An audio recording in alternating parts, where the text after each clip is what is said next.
y'all, what's up? So back to the regular scheduled programming.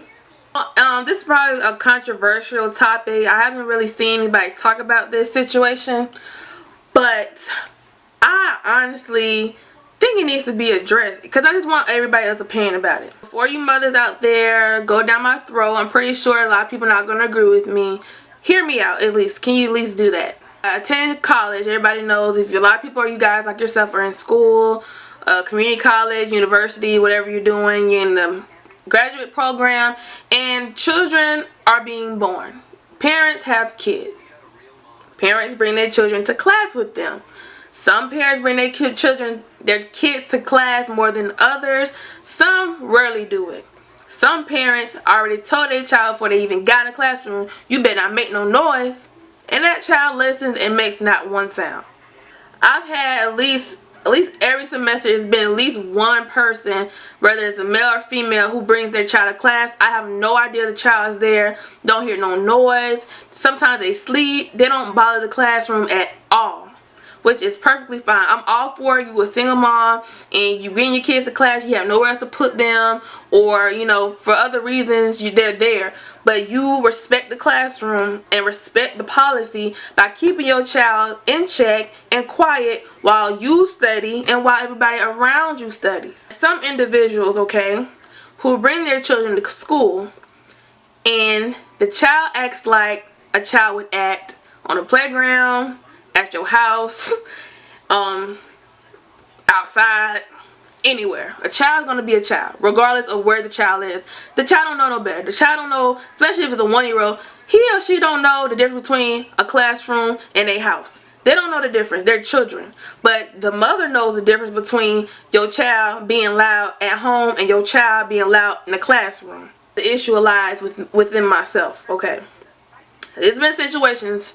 Last year had to be my last, like I want to pull my hair out. It was the last straw, basically. It was a night class, and this girl had a child.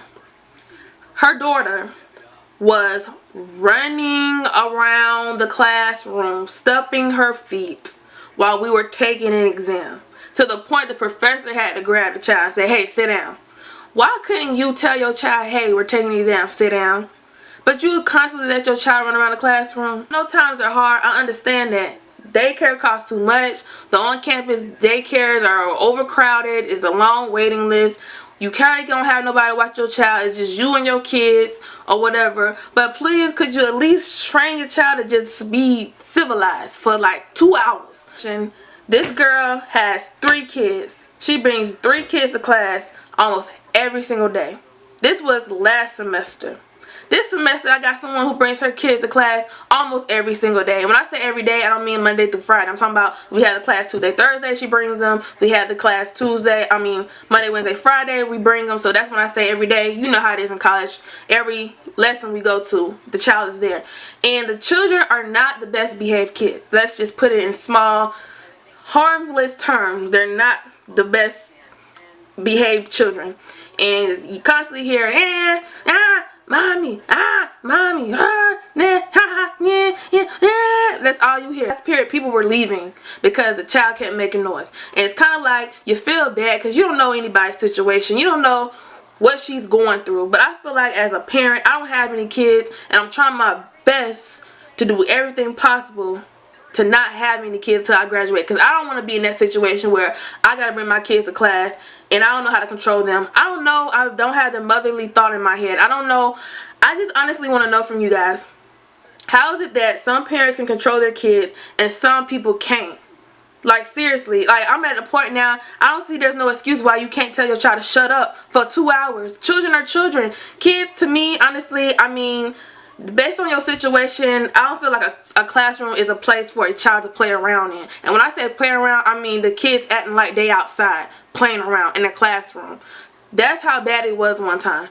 And everybody in the class is looking at her, looking at the child. You know, they smiling like, oh, okay, shut up. You know, they don't want to say anything. She's not saying anything. The professor's not saying anything. What do? You kind of sit there and deal with it. And it's kind of like it's not fair to me because we're paying $5.50 for this class. You're paying $5.50 for this class. But now I got to deal with trying to hear the professor because your baby back there talking about she hungry.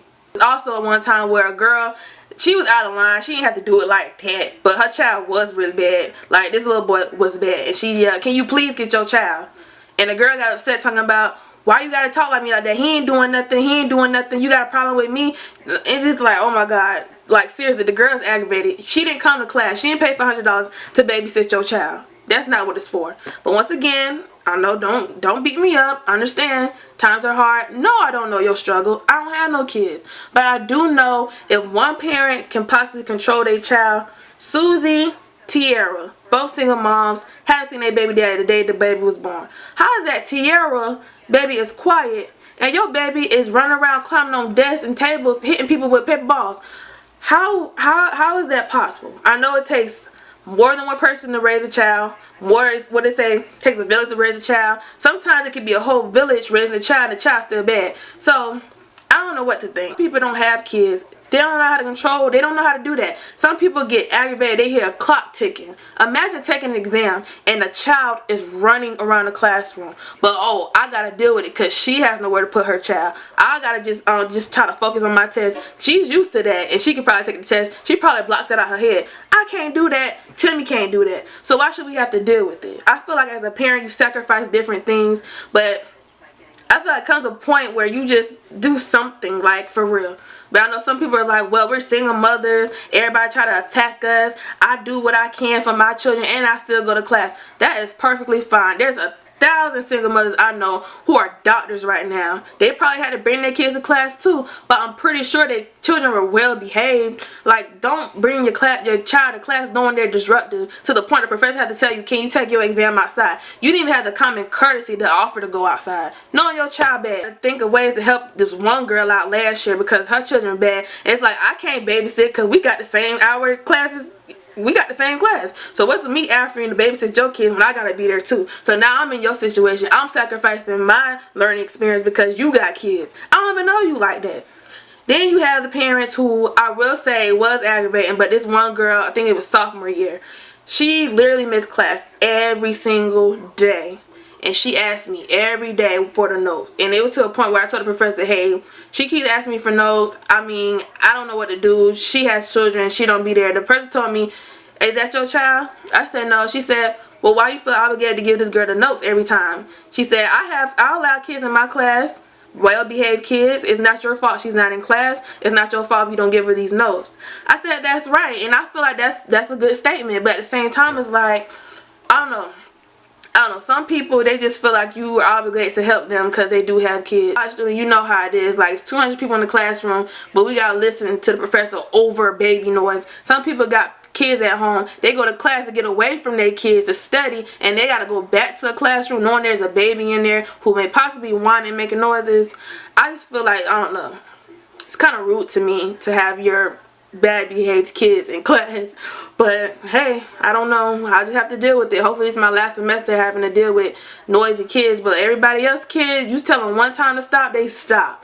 I was talking about one of my classmates. I had her in the class like 3 times. Her little boy, so cute. I'm talking about when he said one word, she like, you better stop. You don't hear that boy the rest of the class. I mean, he stopped, and then as soon as he exited the classroom, he buck wild like he's supposed to be. So how is it that some parents can train their kids to do that and some just can't?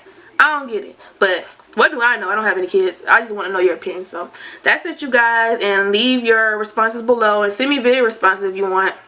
Holla at y'all later.